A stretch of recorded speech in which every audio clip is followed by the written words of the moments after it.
إن الحمد لله نحمده ونستعينه ونستغفره ونعوذ بالله من شرور أنفسنا وسيئات أعمالنا من يهده الله فلا مضل له ومن يضلل فلا هادي له أشهد أن لا إله إلا الله وحده لا شريك له وأشهد أن محمدا عبده ورسوله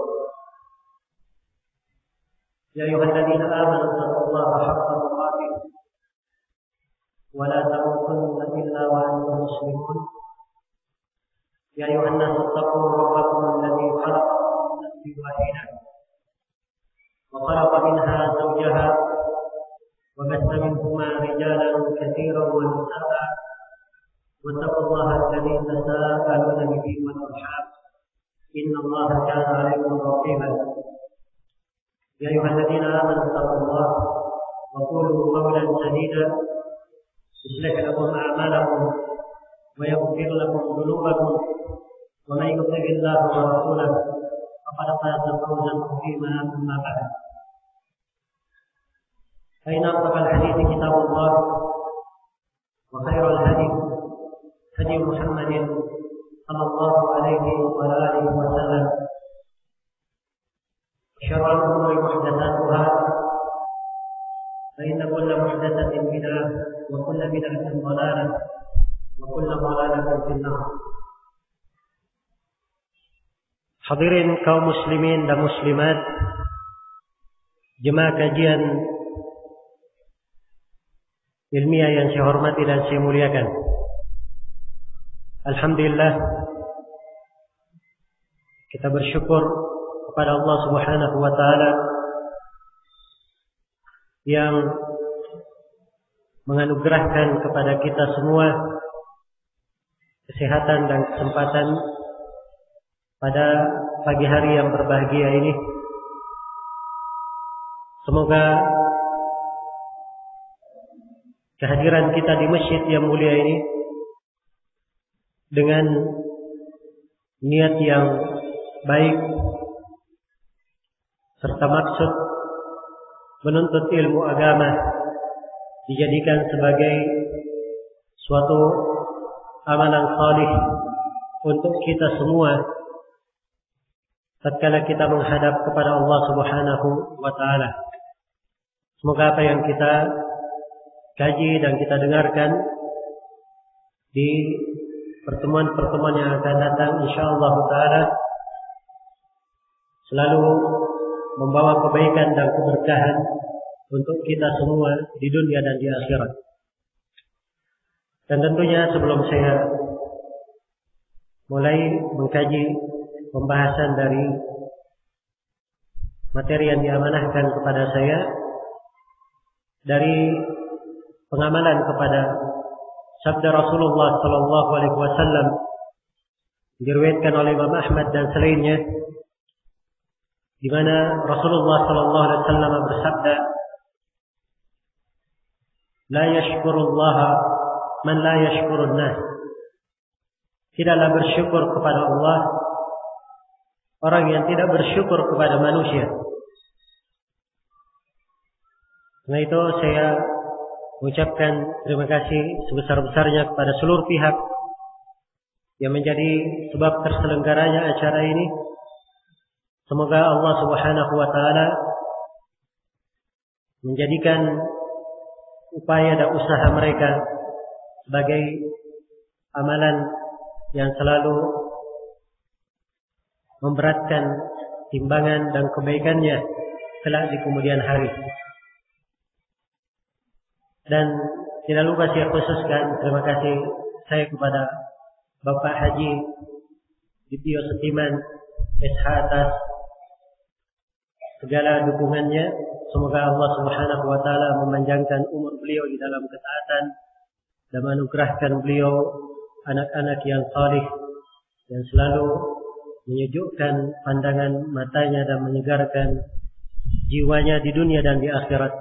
Dan semoga Allah Subhanahu wa taala juga memberikan segala kebaikannya kepada segala pihak atau seluruh pihak yang menjadi sebab terselenggaranya acara ini. Dan tentunya pada seluruh hadirin sekalian, semoga Allah Subhanahu wa taala selalu menjadikan kita semua sebagai hamba-hambanya yang berada di bawah naungan rahmat, taufik dan inayahnya. Innahu waliyyu dzalika wal qadiru alaihi wa huwa jawadun karim. Hadirin sekalian, kaum muslimin dan muslimat yang saya hormati dan saya muliakan. Pembahasan kita pada pagi hari ini adalah mengkaji kitab At-Tauhid karya Al-Imam Al-Mujaddid Muhammad ibn Abdul Wahhab rahimahullahu ta'ala.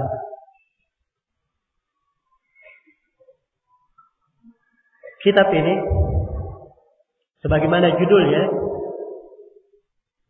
adalah menjelaskan tentang tauhid. Bagaimana seorang hamba itu berkeyakinan yang benar, berakidah dengan akidah yang lurus, memurnikan ibadahnya kepada Allah Subhanahu wa ta'ala.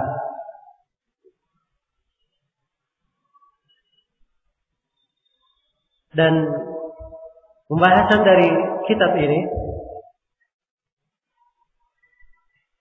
adalah suatu hal yang wajib diketahui oleh setiap muslim dan muslimah. Dan ini saya tekankan dan sekali lagi saya tegaskan bahwa isi dan kandungan dari buku ini adalah suatu hal yang wajib untuk diketahui oleh setiap muslim dan muslim. Karena penulis dalam buku ini, beliau tidak menyebutkan suatu pembahasan yang berasal dari dirinya sendiri. Kita akan membaca di dalam buku ini 66 bab. Dalam setiap babnya, penulis hanya menyebutkan ayat dan hadis dari Rasulullah SAW yang menjelaskan bagaimana seharusnya seorang hamba itu memurnikan ibadahnya kepada Allah, berkeyakinan dengan keyakinan yang benar kepada Allah Subhanahu wa ta'ala. Iya. Dan pembahasan dari tauhid inilah yang mendasari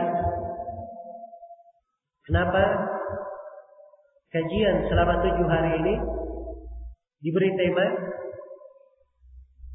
nikmatnya hidup di atas akidah yang lurus, dengan akidah yang lurus. Sebab kebahagiaan hidup tidak akan didapatkan oleh seorang hamba kecuali kalau ia berkeyakinan, berakidah dengan akidah yang lurus. Allah Subhanahu wa ta'ala menyebutkan hal ini dalam Al-Quran, yaitu di dalam surah An-Nahl, surah yang ke-16 dalam Al-Quranul Karim, pada ayat yang ke-97. Allah Subhanahu wa ta'ala berfirman, "Man 'amila salihan min dzakarin aw untha wa huwa mu'min falanuhyiyannahu hayatan thayyibah wa lanajziyannahum ajrahum bi ahsani ma kanu ya'malun." Barang siapa yang beramal salih dari laki-laki maupun perempuan, dan ia adalah seorang mukmin, seorang yang beriman. Jadi disebutkan di dalam ayat 2 syarat. Yang pertama, dia melakukan amalan salih. Melakukan amalan salih. Dan suatu amalan tidak dianggap sebagai amalan yang salih kecuali kalau terpenuhi padanya 3 syarat. Syarat yang pertama, pelaku amalan adalah orang yang benar akidahnya. Pelaku amalan adalah orang yang benar akidahnya. Syarat yang kedua, ia ikhlas dalam melakukan amalannya.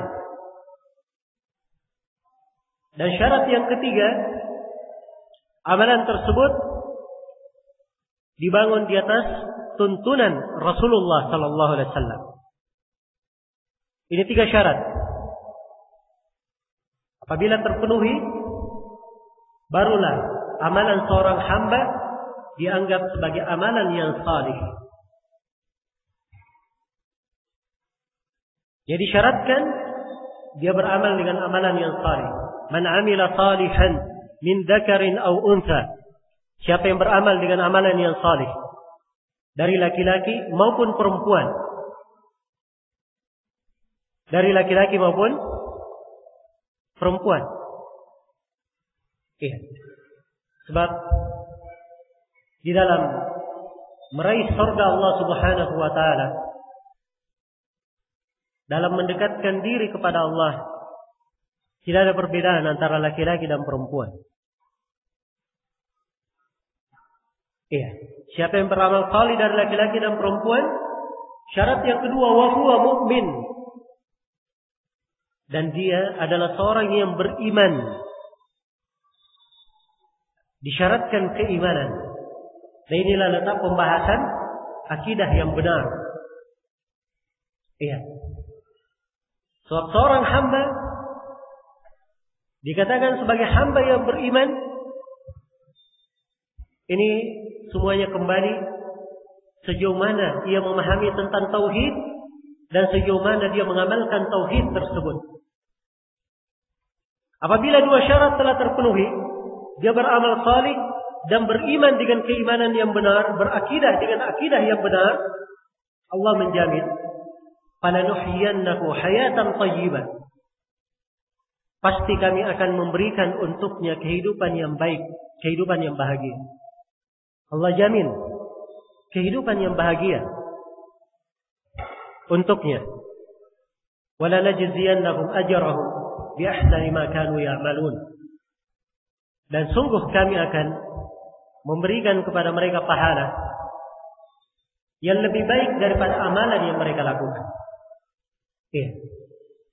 Lebih baik daripada amalan yang mereka lakukan.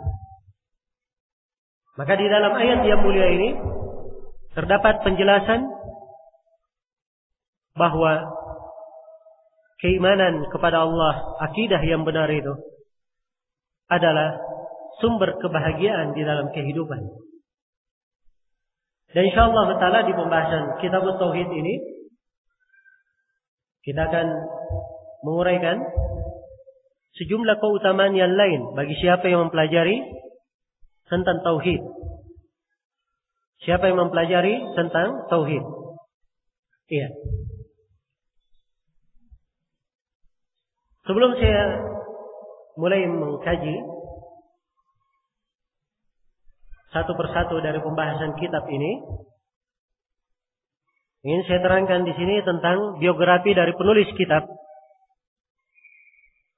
Secara ringkas bahwa beliau penulis kitab ini adalah Syekh Muhammad bin Abdul Wahab bin Sulaiman At-Tamimi An-Najdi rahimahullahu taala. Beliau dilahirkan di kota atau di negeri Uyainah, iya, yang berdekatan dengan kota Riyadh yang masuk ke ibu kota Saudi Arabia saat ini. Beliau lahir pada tahun 1115 Hijriah. Beliau telah menghafal Al-Quran semenjak kecilnya. Dan beliau berguru pada sejumlah ulama di negeri Najd, di Madinah, di Ahsa. Bahkan beliau melakukan perjalanan ke Basrah dan mengambil ilmu dari para ulama di negeri-negeri tersebut. Iya. Tatkala beliau telah mencapai dari tingkat ilmu yang mencukupi beliau untuk melakukan dakwah, beliau pun menegakkan dakwah tauhid dengan memperbaiki akidah manusia, menyuruh manusia agar supaya mengikhlaskan ibadah kepada Allah Subhanahu wa taala. Dan beliau melakukan dakwah kepada tauhid ini di masa yang waktu itu manusia berada di tengah bid'ah dan khurafat, lakukan tabarruk kepada kubur-kubur, pepohonan dan bebatuan. Maka beliau rahimahullahu taala yang didukung oleh pemerintah Saudi waktu itu, Muhammad ibn Saud, menyampaikan dakwah di jalan Allah Subhanahu wa taala dengan hikmah dan mengajak manusia kepada tauhid. Dan hingga hari ini karya-karya beliau masih diajarkan oleh para ulama di berbagai negeri. Dari buku beliau yang paling masyhur adalah kitab yang kita akan kaji pada pertemuan daurah kali ini, yaitu Kitabut Tauhid. Iya. Dan beliau meninggal di kota Riyadh atau di Dardiyah pada tahun 1206 Hijriah. Rahimahullahu ta'ala. Beliau meninggal dalam keadaan dakwah tauhid telah tersebar dan beliau mempunyai banyak murid yang menyampaikan ilmu beliau. Hingga hari ini buku yang beliau tulis ini telah dijelaskan oleh para ulama kandungan dan makna-maknanya. Mungkin kalau ingin dihitung ada sekitar 100 buku lebih yang menjelaskan tentang Kitabut Tauhid ini. Jadi dari karya beliau yang satu ini oleh para ulama diterangkan kandungan dan maknanya dalam berbagai karya. Ada yang menjelaskan, ada yang mensyarahnya, ada yang meringkasnya, ada yang menerangkan kandungan isi dari kitab tauhidnya, ada yang menerangkan masailnya. Dan ini adalah suatu hal yang menakjubkan karena memang isi dari buku ini tidak pernah terkumpul sedemikian rupa di buku-buku ulama yang lainnya. Iya, karena itu beliau rahimahullahu taala digelari oleh para ulama di masanya dan di masa setelahnya sebagai pembaharu dakwah Islamiyah. Pembaharu bukan bermakna orang yang mendatangkan agama baru. Tapi pembaharu bermakna orang yang menghidupkan dari agama Rasulullah sallallahu alaihi wasallam hal-hal yang banyak ditinggalkan oleh manusia. Iya. Inilah yang ditegakkan oleh penulis rahimahullahu taala di dalam dakwanya dan di dalam karya-karya tulis beliau. Baik. Dan secara global setiap orang yang berdakwah di jalan Allah, menyampaikan kebaikan, apalagi hal yang dia sampaikan tersebut bersangkutan langsung dengan kesalahan-kesalahan yang dilakukan oleh sejumlah manusia. Tentunya di dalam penyampaian hal ini akan terjadi benturan-benturan dan orang-orang yang tidak menyenangi dakwah beliau. Dan hingga hari ini ada orang-orang yang mencela dan mengkritik dakwah beliau. Akan tetapi kritikan tersebut adalah hal yang tidak dibangun di atas dalil ilmiah. Bahkan dibangun di atas mengikuti hawa nafsu. Karena apa yang diterangkan oleh Syekh rahimahullah di dalam kitab-kitab beliau adalah hal yang bersumber dari Al-Quran dan Sunnah Rasulullah sallallahu alaihi wasallam. Perkara yang para ulama dari masa ke masa sepakat di dalam pembahasan tauhid tersebut. Iya. Kemudian yang kedua berkaitan dengan judul dari kitab ini. Jadi buku ini berjudul Kitabut Tauhid. Kitab At-Tauhid. Iya. Kitab artinya, kata kitab itu adalah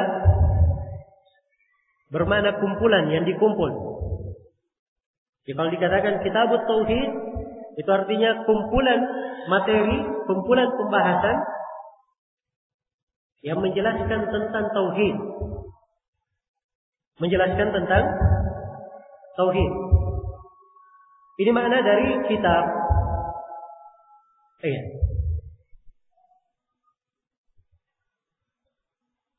Adapun kata tauhid, tauhid itu adalah masdar dalam bahasa Arab. Dia adalah dari kata wahhada yuwahhidu, tauhidan. Jadi kata wahhada yuwahhidu, tauhidan.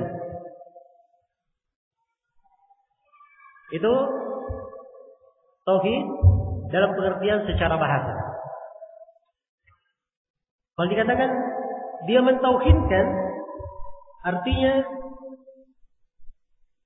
dia mentauhidkan Allah, artinya dia memberikan, menisbatkan pengesaan hanya kepada Allah Subhanahu wa taala. Ya. Bahwa Allah itu adalah yang Maha Satu di dalam segala hal yang berkaitan dengan Allah Subhanahu wa taala. Jadi ini makna tauhid secara bahasa. Adapun secara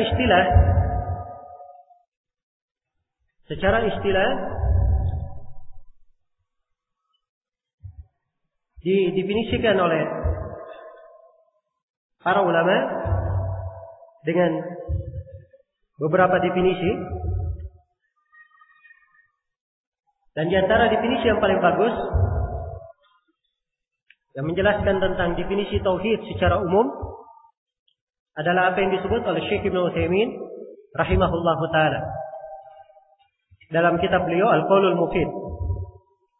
Kata beliau, tauhid itu dalam istilah syariat adalah ifradullah ta'ala bima yakhtassu bihi min ar-rububiyyah wal uluhiyyah wal asma' was sifat. Iya. Tauhid adalah mengesahkan Allah. Mengesahkan Allah Ta'ala bima yakhtassu bihi, pada hal-hal yang merupakan kekhususan Allah. Pada hal-hal yang merupakan kekhususan Allah. Apakah itu berupa rububiyah Allah, atau berupa uluhiyah Allah, atau berupa asma wa sifat, nama-nama dan sifat Allah. Iya. Baik, jadi ini definisi tauhid. Jadi tauhid itu adalah seorang mengesahkan Allah, menyendirikan Allah di dalam segala hal yang merupakan kekhususan Allah Subhanahu wa taala. Allah Subhanahu wa taala satu-satunya yang mencipta, yang memberi rezeki, menghidupkan, mematikan. Ini mana-mana rububiyah. Jadi mengesahkan Allah adalah seorang hamba meyakini bahwa hanya Allah yang menghidupkan, mematikan, menghidupkan, memberi rezeki. Ini mana mentauhidkan Allah dalam rububiyahnya. Ya. Demikian pula Allah Subhanahu wa taala satu-satunya yang berhak untuk diibadahi. Jadi mentauhidkan Allah dalam uluhiyahnya, karena ibadah adalah kekhususan bagi Allah. Maka segala jenis ibadah itu hanya diberikan kepada Allah Subhanahu wa taala. Iya. Seorang hamba berdoa, mengharap, takut, ia bernadar, salat, puasa, zakat, melakukan haji, ibadah-ibadah apapun yang dia lakukan, dia wajib mentauhidkan Allah di dalamnya, yaitu mengesahkan Allah di dalam ibadah itu. Ini makna kekhususan Allah dalam ibadah. Demikian pula Allah menamakan dirinya dengan nama-nama Asmaul Husna. Dan Allah mensifatkan dirinya dengan sifat-sifat yang agung. Dari nama dan sifat tersebut, ada nama khusus bagi Allah. Tidak boleh dinamakan kepada selain Allah Subhanahu wa ta'ala. Iya. Karena itu, dari tauhid, seorang hamba yang mentauhidkan Allah, dia wajib mengesahkan Allah pada seluruh kekhususan Allah Subhanahu wa ta'ala itu. Jadi ini makna tauhid secara global. Ya. Dan tampak dari definisi yang saya terangkan tadi, bahwa tauhid itu terbagi 3. Seorang hamba di dalam mentauhidkan Allah, ya, dia wajib mengetahui bahwa tauhid terbagi 3. Yang pertama, ada yang disebut dengan nama tauhid ar-rububiyah. Tauhid ar-rububiyah.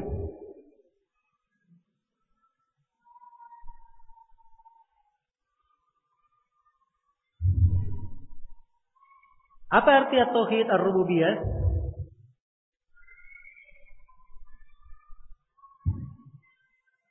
Iya.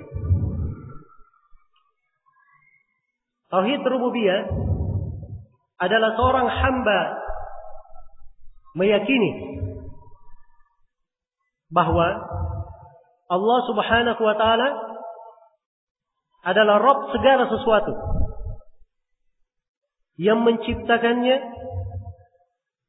yang menguasainya, yang memberikan rezeki kepadanya, menghidupkan dan mematikan, yang memberi manfaat maupun memberi kecelakaan, yang mengatur segala urusan. Ini mana-mana apa? Mana-mana rububiyah. Yaitu mengesahkan Allah Subhanahu wa ta'ala di dalam rububiyahnya, di dalam penciptaannya, kekuasaannya dan pengaturannya. Jadi kalau dikatakan tauhid rububiyah, apa artinya? Yaitu seorang hamba meyakini bahwa Allah yang maha mencipta, Allah yang maha memberi rezeki, Allah yang menghidupkan, Allah yang mematikan, Allah lah yang mengabulkan doa orang-orang yang berdoa kepadanya. Iya. Allah yang memberi manfaat kepada seorang, yang menolak bahaya. Allah Subhanahu wa ta'ala yang menghidupkan dan mematikan. Di tangannya lah segala perkara. Dialah yang mengatur segala urusan. Ini mana tauhid apa? Tauhid rububiyah. Ini mana tauhid rububiyah. Ya. Jadi seorang hamba yang bertauhid, di antara kewajibannya di dalam tauhid, dia menetapkan bahwa Allah Subhanahu wa ta'ala satu-satunya yang bersendirian di dalam seluruh rububiyah tersebut. Ya. Tapi harus saya ingatkan di sini bahwa tauhid rububiyah ini, seorang yang meyakini tauhid rububiyah ini itu tidak cukup memasukkannya di dalam Islam. Tidak cukup memasukkan dia ke dalam Islam. Jadi kalau misalnya seorang meyakini bahwa Allah yang mencipta, menghidupkan, memberi rezeki, dia mengakui hal tersebut, itu belum cukup memasukkan dia ke dalam Islam. Kenapa? Sebab orang-orang musyrikin, kaum musyrik di masa Nabi sallallahu alaihi wasallam, mereka juga mengakui hal itu. Mereka juga mengakui hal itu. Karena itu disebut di dalam Al-Quranul Karim, dalam banyak ayat, pengakuan kaum musyrikin terhadap rububiyah Allah. Di antaranya di surah Yunus ayat 31, Allah Subhanahu wa taala berfirman, "Qul man yarzuqukum minas sama'i wal ard, amman yamliku as-sam'a wal absar, wa man yukhrijul hayya minal mayyit wa yukhrijul mayyita minal hayy, wa man yudabbirul amr." Katakan wahai Nabi Muhammad, tanyalah kepada kaum musyrikin itu. Wahai kaum musyrikin, siapa yang memberi rezeki kepada kalian dari langit dan bumi? Siapakah yang menguasai pendengaran dan penglihatan? Siapakah yang mengeluarkan yang mati dari yang hidup, mengeluarkan yang hidup dari yang mati? Dan siapakah yang mengatur segala perkara? Tanyakan kepada mereka. Maka apa jawaban mereka? Allah terangkan dalam Al-Quran, sayaquluna Allah. Kalau engkau tanyakan hal itu wahai Nabi Muhammad kepada kaum musyrikin, mereka pasti menjawab Allah yang melakukan hal itu. Jadi kaum musyrikin mengakui bahwa Allah yang memberi rezeki di langit dan di bumi. Allah yang menguasai pendengaran dan penglihatan. Allah yang menghidupkan, mematikan. Kaum musyrikin mengakui bahwa Allah yang mengatur segala perkara. Tapi bersamaan dengan itu semua, kaum musyrikin tidak masuk ke dalam Islam. Ya. Mereka tetap diperangi oleh Rasulullah sallallahu alaihi wasallam, dan mereka juga tetap benci kepada Nabi sallallahu alaihi wasallam. Andai kata Islam itu hanya sekadar mengakui bahwa Allah yang mencipta, menghidupkan, memberi rezeki, maka harusnya tidak ada lagi permusuhan antara Nabi dan kaum musyrikin. Karena sama, menunjukkan bahwa pengakuan seorang hamba terhadap tauhid rububiyah itu belum cukup. Ya. Dan ini yang wajib dipahami oleh setiap muslim dan muslimah. Dan disinilah pentingnya kita mempelajari kitab tauhid. Sebab banyak dari kaum muslimin dan muslimat di masa ini, mereka menganggap bahwa Islam itu cukup dengan dia meyakini Allah yang mencipta, menghidupkan, memberi rezeki. Dianggap bahwa itulah Islam. Hanya itu yang dikatakan sebagai keislaman. Ya. Memang benar, tauhid rububiyah bagian dari Islam.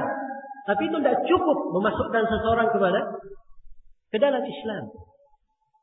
Tidak mencukupi. Harus ada tauhid berikutnya. Tauhid yang kedua adalah tauhid al-asma wa sifat. Seorang mentauhidkan Allah dalam nama-nama dan sifatnya. Iya. Allah Subhanahu wa taala menamakan dirinya dengan penamaan-penamaan yang agung. Dengan Asmaul Husna. Al-Alim yang maha mengetahui, Al-Qadir yang maha mampu, Al-Aziz yang maha perkasa, Al-Ghafur yang maha pengampun, Ar-Rahman, Ar-Rahim yang maha merahmati, maha mengasihi. Iya. Al-Latif, Al-Khabir, dan banyak lagi dari Asmaul Husna. Demikian pula Allah sifatkan dirinya dengan sifat-sifat yang agung. Iya. Allah sifatkan dirinya dengan sifat-sifat yang agung. Allah sebutkan bahwa dirinya beristiwa di atas arsy. Dan Allah Subhanahu wa taala sebutkan, iya, dirinya melihat, mendengar, mengetahui, dan banyak lagi pensifatan-pensifatan dalam Al-Quran dan hadits Rasulullah sallallahu alaihi wasallam. Karena itulah dari kewajiban seorang hamba dia menetapkan nama-nama dan sifat-sifat Allah Subhanahu wa taala. Iya. Dia tetapkan seluruh nama-nama Allah sesuai dengan kemuliaan dan kebesaran Allah. Demikian pula dia tetapkan sifat-sifat Allah sesuai dengan kemuliaan dan kebesaran Allah Subhanahu wa taala. Iya.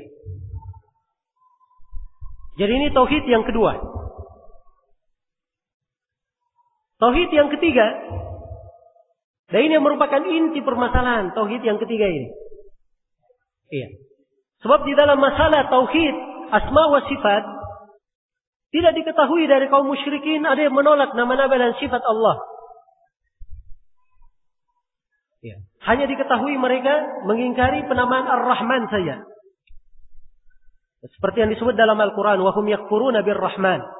Mereka kafir dengan nama Ar-Rahman itu. Hanya itu saja yang mereka kafiri. Adapun yang lainnya mereka tetapkan. Mereka tetapkan.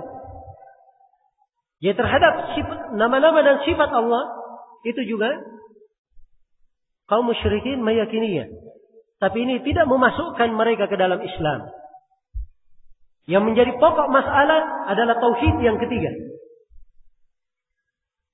Inilah yang akan menjadi inti pembahasan kita di dalam buku ini, Kitab Tauhid. Ini yang menjadi inti pembahasan. Tauhid yang ketiga adalah tauhid uluhiyah. Mentauhidkan Allah dalam uluhiyahnya. Apa definisi tauhid uluhiyah? Yaitu ifradullah ta'ala bil ibadah. Mengesahkan Allah Subhanahu wa taala di dalam beribadah kepadanya. Iya. Jadi tauhid uluhiyah itu adalah mengesahkan Allah Subhanahu wa taala di dalam ibadah. Mengesahkan Allah di dalam ibadah. Nah, di sini tatkala seorang hamba mengetahui bahwa kewajiban yang terbesar adalah dia memahami tentang tauhid uluhiyah, maka dia wajib untuk mempelajari apa itu ibadah, agar supaya dia memurnikan ibadah-ibadah itu hanya untuk Allah Subhanahu wa taala. Kemudian dia wajib mempelajari bagaimana memurnikan ibadahnya kepada Allah Subhanahu wa taala. Iya. Inilah kandungan dari pelajaran tauhid secara global yang kita akan bahas di dalam buku ini. Dan sekali lagi, tauhid ini adalah sumber kebahagiaan. Tidak pernah terlihat di dalam kehidupan dan tidak pernah tercatat di dalam sejarah ada orang-orang yang lebih berbahagia daripada Rasulullah sallallahu alaihi wasallam dan para sahabatnya serta orang-orang salih yang berada di atas jalan mereka. Iya. Dan kita semua memaklumi bahwa kebahagiaan itu tidaklah diukur dengan apa yang didapatkan oleh seorang hamba dari keduniaan, dari harta, jabatan, kedudukan, anak dan keluarga. Tapi kebahagiaan yang hakiki itu hanya didapatkan oleh seorang hamba di dalam memahami bagaimana Islam yang benar itu, bagaimana tauhid yang murni kepada Allah Subhanahu wa taala. Ini yang paling pokok yang hendaknya dipahami. Iya. Tatkala kita membuka misalnya pembahasan tentang tauhid, bahwa ibadah itu hanya kepada Allah Subhanahu wa taala, maka terasa nikmat hidup itu. Iya. Ia mengetahui bahwa dirinya hanyalah hamba Allah, bukan hamba si fulan, bukan pula hamba si allan. Dia hanya seorang budak milik Allah Subhanahu wa taala. Iya. Sehingga dia bebas dalam kehidupannya. Ketika ia mendapatkan suatu kenikmatan, dia tahu bahwa nikmat ini datangnya dari Allah, dan itu dari tauhid. Ketika ia tertimpa musibah, ia mengetahui bahwa ini semuanya datangnya dari Allah, sehingga di saat nikmat dia tidak terlalu bergembira, dan di saat musibah dia juga tidak terlalu sedih. Dan ini tentunya adalah suatu hal yang indah di dalam kehidupan seorang hamba. Iya. hatinya penuh dengan pengagungan kepada Rabb-Nya, kecintaan kepada Allah, makmur dengan kenikmatan. Iya. Ada rasa khasyah, rasa takut, rasa harapan. Ada ta'zim, ada mahabbah, dan berbagai bentuk ibadah yang akan memperindah kehidupannya. Iya. Sehingga ia di dalam hidup itu hubungannya dengan manusia menjadi hal yang baik. Apapun yang dilakukan oleh manusia terhadapnya, itu tidak memberikan pengaruh padanya.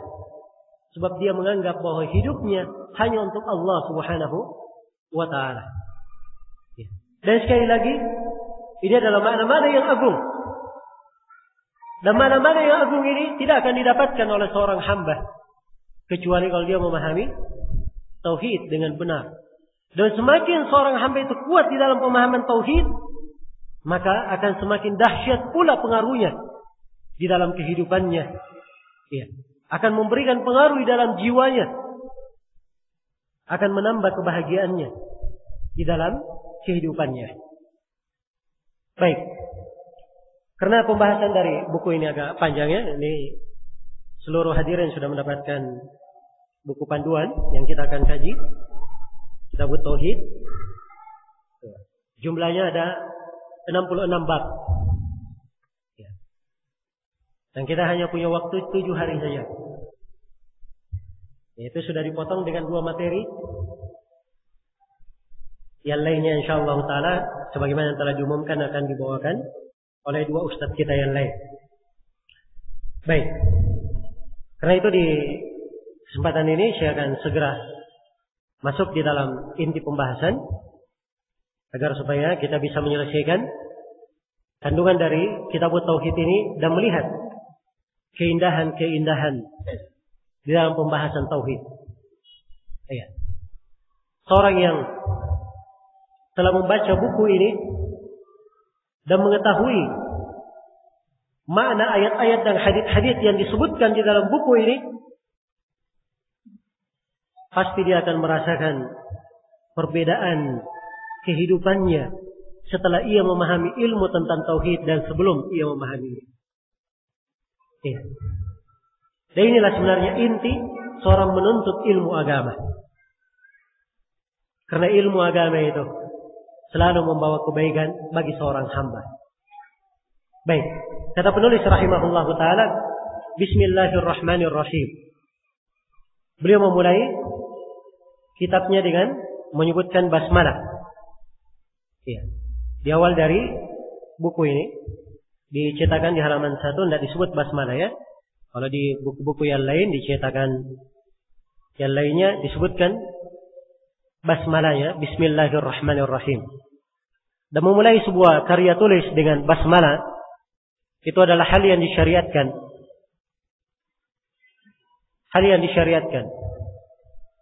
Dan ini dilakukan oleh para ulama karena mereka mencontoh Al-Quranul Karim. Al-Quranul Karim itu dimulai dengan basmalah. Dan mereka juga mencontoh hadits Rasulullah sallallahu alaihi wasallam, di mana Nabi sallallahu alaihi wasallam di dalam bersurat beliau memulainya dengan Bismillahirrahmanirrahim.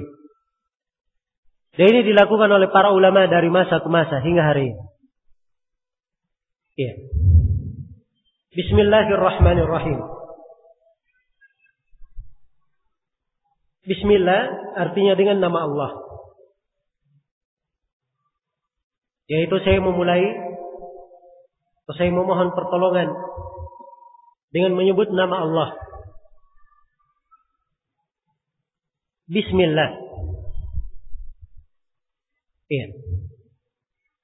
Isim artinya nama Allah, dengan nama Allah.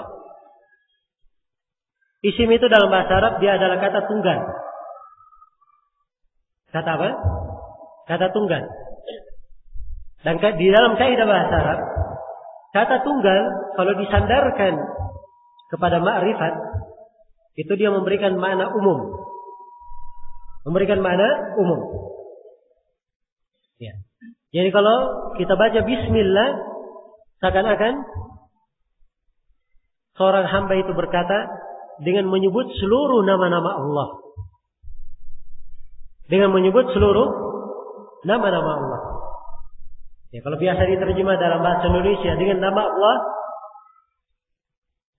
hakikatnya harusnya diterjemah dengan dikatakan dengan nama-nama Allah.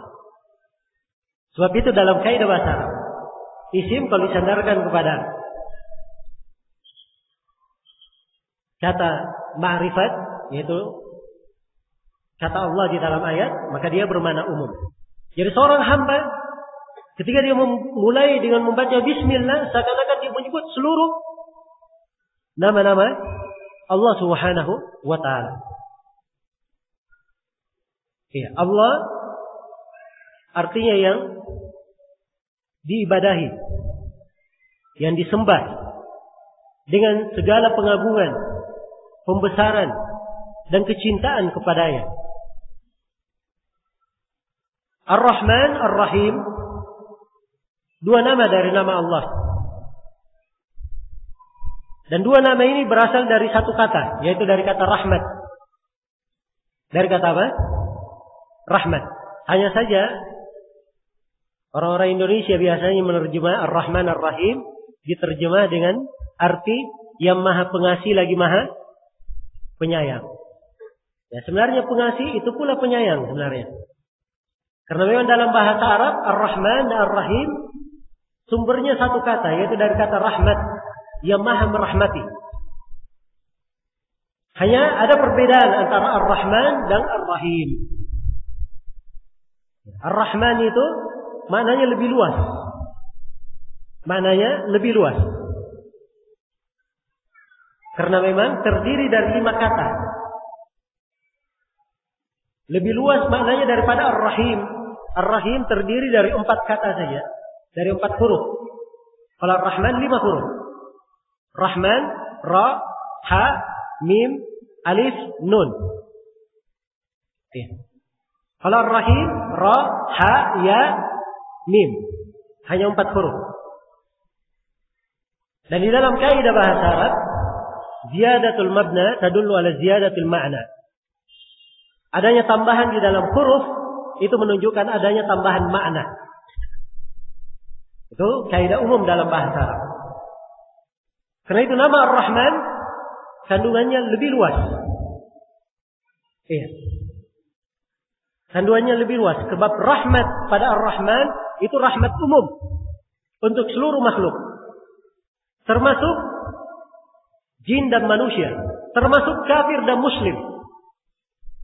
Kafir andai kata tidak mendapat rahmat Allah, tidak mungkin mereka hidup di atas muka bumi. Jelas ya? Ya Ar-Rahman penggunanya lebih umum. Di atas mana umum inilah digunakan di dalam ayat-ayat. Coba baca surah Ar-Rahman. Ar-Rahman, 'allama al-Qur'an, khalaqal insan. Itu penyebutan konsekuensi dari sifat rahmat. Jelas ya? Kalau Ar-Rahim, ini rahmat khusus untuk orang-orang yang beriman. Rahmat khusus untuk orang-orang yang beriman. Iya.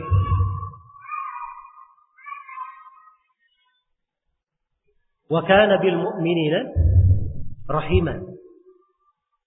Dan adalah Allah terhadap kaum mukminin maha merahmati. Maha merahmati. Jadi dia khusus untuk orang-orang yang beriman.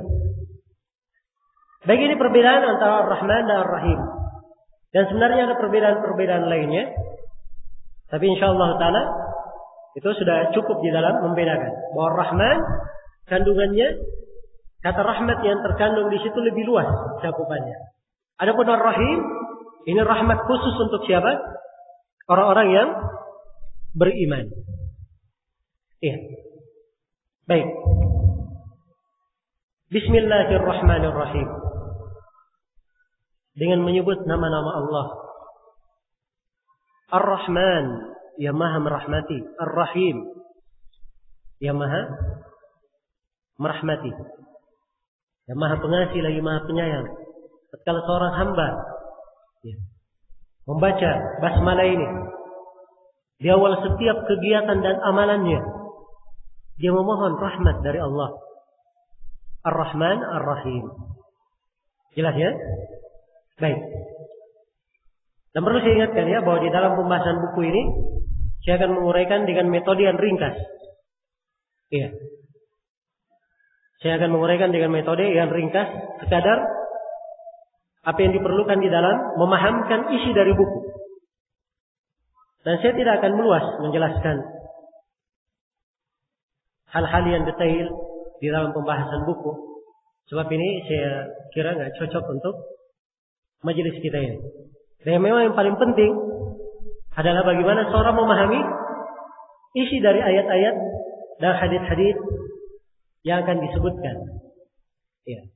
Kalau misalnya saya meluas menjelaskan bahwa Bismillahirrahmanirrahim, di sini dalam bahasa Arab bisa bermakna lil musahabah, bisa bermakna lil isti'anah, ada yang bermakna memanakannya lil ilsaq. Ya. Mungkin kebanyakan dari peserta kurang mengerti, sebab ini pembahasan kadang ya, hanya diuraikan di tengah para penuntut ilmu yang mengerti bahasa Arab. Baik. Jadi saya hanya menguraikan dengan pembahasan yang insyaallah taala sekadar menjelaskan dan memahamkan isi dari buku ini. Kata beliau rahimahullah, Kitabut Tauhid. Ya. Kitab At-Tauhid. Di dalam sejumlah buku yang mensyarah Kitabut Tauhid ini, mereka sebutkan bahwa Al-Islam, kata tauhid yang diinginkan oleh penulis adalah tauhidul ibadah, adalah tauhid uluhiyah. Kata tauhid yang diinginkan oleh penulis adalah apa? Tauhid uluhiyah. Jadi seakan-akan mereka memahami bahwa alif lam di sini bermakna alif lam lil ahdi. Ya. Jadi at-tauhid bermakna tauhid uluhiyah. Namun sejumlah ulama yang lainnya mengatakan bahwa tauhid di sini lebih umum. Tauhid yang diterangkan oleh penulis ada 3 jenis tauhid sekaligus. Dan tadi sudah kita sebutkan berapa tauhid? Berapa jenis tauhid tadi? Ada 3. Yang pertama, tauhid rububiyah. Yang kedua, tauhid asma wa sifat. Yang ketiga, tauhid uluhiyah. Ini 3 jenis tauhid. Iya. Sebagian ulama mengatakan bahwa at-tauhid yang diinginkan di sini adalah tauhid uluhiyah saja. Tapi yang benarnya bahwa kata tauhid di sini, ya, ini bermakna lebih umum. Seluruh jenis tauhid. Hanya saja, memang di dalam buku ini penulis menekankan di dalam tauhid uluhiyah, penekanan pokoknya. Tapi beliau juga menyinggung pembahasan tentang tauhid rububiyah, dan beliau menyinggung pembahasan tentang asma wa sifat. Beliau menyinggung. Iya. Karena itu akan datang, insyaallah taala kita akan sebutkan bahwa kesyirikan itu terjadi pada 3 jenis tauhid sekaligus. Ada kesyirikan dalam tauhid rububiyah, ada kesyirikan dalam tauhid uluhiyah, dan ada kesyirikan dalam tauhid apa? Asma wa sifat. Iya. Kalau ada yang berkata misalnya bahwa ada yang mencipta selain daripada Allah, ini apa namanya? Musyrik atau bukan? Jawabannya musyrik. Iya. Dan di masa ini,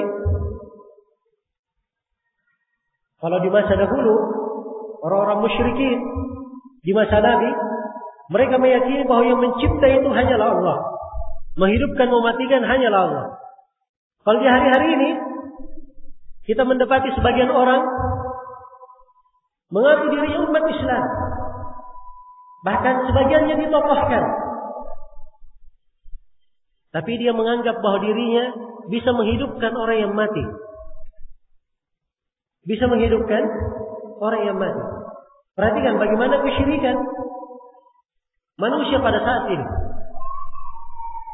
Jadi ini bentuk dari kesyirikan dalam rububiyah. Kalau ada yang menamakan dirinya Dia sebut namanya dengan nama Ar-Rahman misalnya. Nama dia adalah Rahman. Atau dia namakan dirinya Allah. Ini dianggap musyrik atau tidak? Jawabannya musyrik. Sebab nama Allah dan nama Ar-Rahman ini dua nama khusus bagi Allah. Dua nama khusus bagi Allah. Tidak boleh ada yang bernama dengan nama Allah dan nama Ar-Rahman. Kalau dia seorang Muslim, dia harusnya memakai nama Abdullah, hamba Allah, atau Abdurrahman, hamba apa? Ar-Rahman. Tapi kalau dia namakan dirinya Rahman, ini keliru. Dan ini bentuk dari kesyirikan.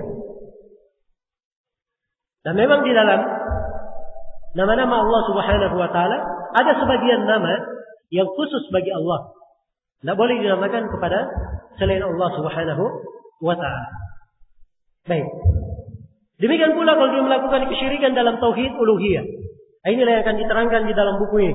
Di banyak pembahasan. Dia berdoa kepada selain Allah, bernadar kepada selain Allah, menyembelih untuk selain Allah. Dia menggantung jimat-jimat. Dia bertabarruk ke pepohonan, ke batu-batuan. Mendatangi dukun. Kemudian cinta kepada selain Allah Subhanahu wa taala. Dan selainnya dari bentuk-bentuk kesyirikan dalam tauhid uluhiyah yang diuraikan oleh Syekh rahimahullah di dalam pembahasan buku ini. Maka inti seorang hamba membahas dan mengkaji kitab ini adalah bagaimana dia memahami. Bagaimana dia memahami tauhid yang Allah wajibkan terhadapnya. Baik. Ya sekali lagi tauhid itu terbagi berapa? Terbagi 3. Ini jangan dilupa ya pembagian dasar. Tauhid rububiyah, yang kedua tauhid asma wa sifat, dan yang ketiga tauhid apa? Uluhiyah. Tauhid rububiyah artinya apa? Meyakini bahwa Allah satu-satunya yang mencipta, yang maha menguasai dan maha mengatur segala perkara. Kalau tauhid uluhiyah artinya apa? Adalah meyakini bahwa Allah satu-satunya yang berhak untuk diibadahi. Kalau tauhid asma wa sifat artinya apa? Meyakini bahwa Allah Subhanahu wa taala memiliki nama-nama dan sifat yang wajib kita tetapkan sesuai dengan kemuliaan dan kebesaran Allah Subhanahu wa taala, dan wajib kita sucikan Allah serupa dengan makhluk di dalam nama-nama dan sifatnya. Baik. Jadi ini pembagian tauhid terbagi 3. Sebagian ulama ada yang membagi tauhid dibagi menjadi 2. Dibagi menjadi 2. Tauhid yang pertama mereka sebut dengan nama tauhid al-ma'rifah wal isbat. Tauhid di dalam pengetahuan dan penetapan.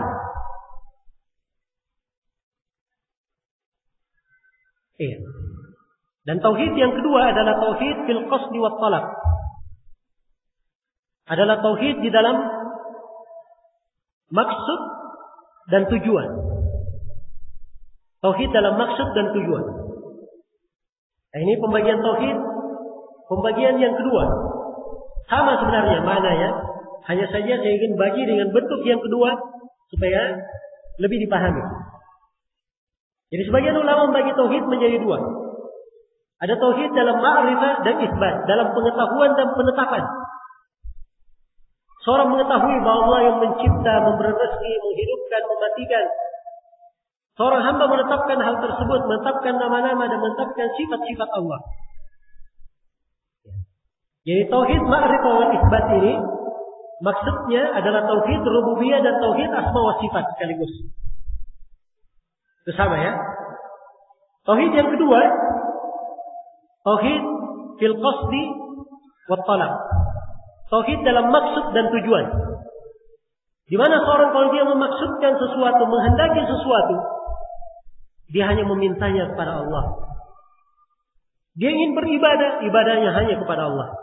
inilah disebut juga dengan nama tauhid uluhiyah. Tauhid uluhiyah. Ya. Jadi pembagian boleh saja berbeda, tapi maknanya sama. Maknanya sama dan lebih memperjelas pembagian-pembagian daripada tauhid tersebut. Iya. Kalau misalnya ada yang bertanya, Ustaz membagi tauhid menjadi 3. Apa dalil pembagiannya? Jawabannya bahwa pembagian tauhid menjadi 3 atau dibagi menjadi 2 ini adalah makna yang disepakati oleh para ulama. Tidak ada silang pendapat. Iya. Dalilnya adalah istiqra. Mereka meneliti dan mengkaji seluruh pembahasan tauhid, dan pembahasan tauhid itu tidak keluar dari 3 pembagian yang telah kita sebutkan tadi. Iya. Adapun satu persatu dari 3 hal ini, tauhid rububiyah dalilnya apa, tauhid uluhiyah dalilnya apa, tauhid asma wa sifat dalilnya apa, ini sangatlah banyak di dalam penjelasan ayat-ayat Al-Qur'anul Karim. Baik.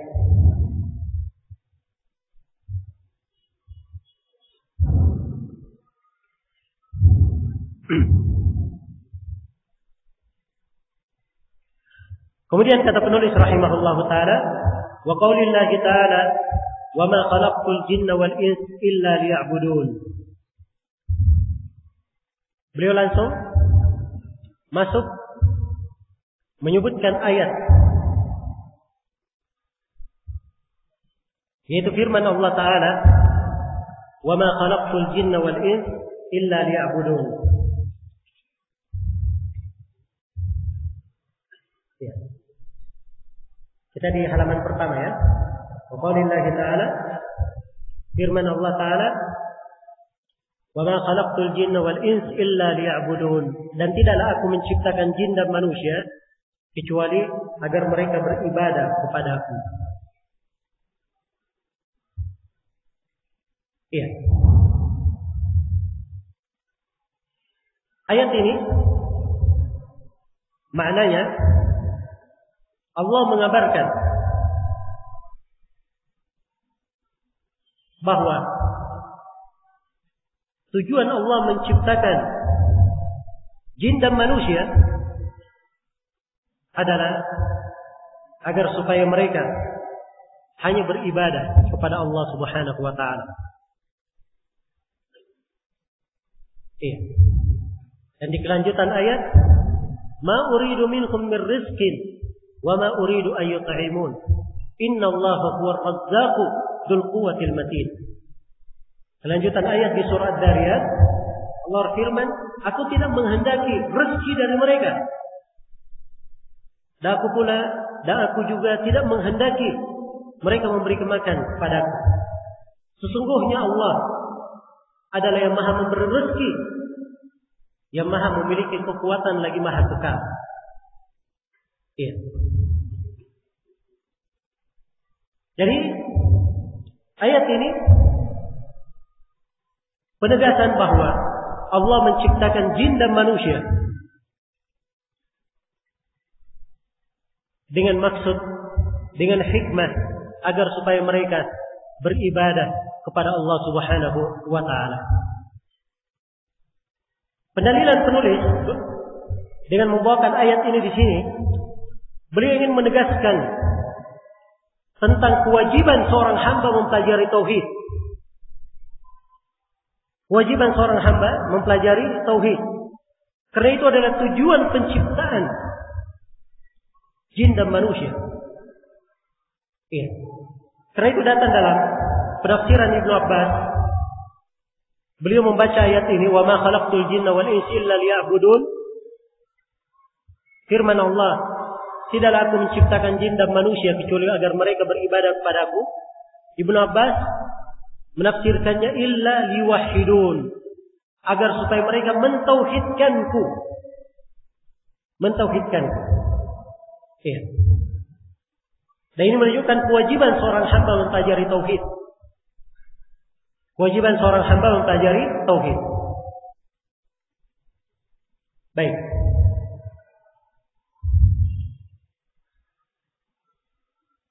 Kemudian dari ayat ini terdapat di dalamnya beberapa pelajaran. Yang pertama adalah kewajiban untuk memurnikan ibadah hanya kepada Allah. Dan kewajiban ini berlaku untuk jin dan manusia. Ya. Kemudian di dalam ayat terdapat penjelasan hikmah diciptakannya jin dan manusia, yaitu untuk beribadah hanya kepada Allah.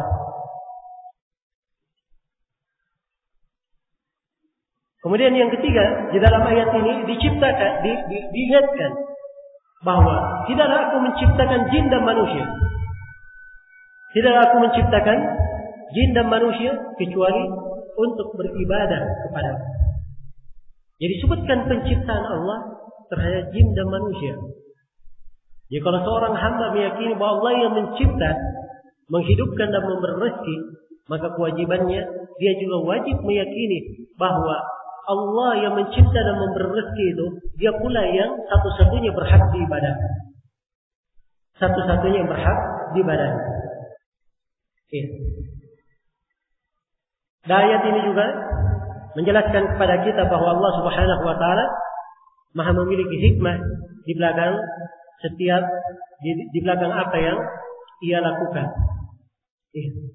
Dan Allah Subhanahu wa taala sebutkan di sini bahwa dari hikmah penciptanya terhadap jin dan manusia agar supaya mereka beribadah hanya kepada Allah Subhanahu wa taala. Baik. Sudah masuk waktu salat zuhur ya, insyaallah taala. Ini sesi yang pertama dari pertemuan kita. Dikaji kitab tauhid dan insyaallah taala untuk materi kitab tauhid kita akan lanjutkan nanti setelah salat asar. Dan sebagaimana yang telah diumumkan tadi bahwa setelah salat zuhur ada ceramah umum yang akan dibawakan oleh para asatidzah.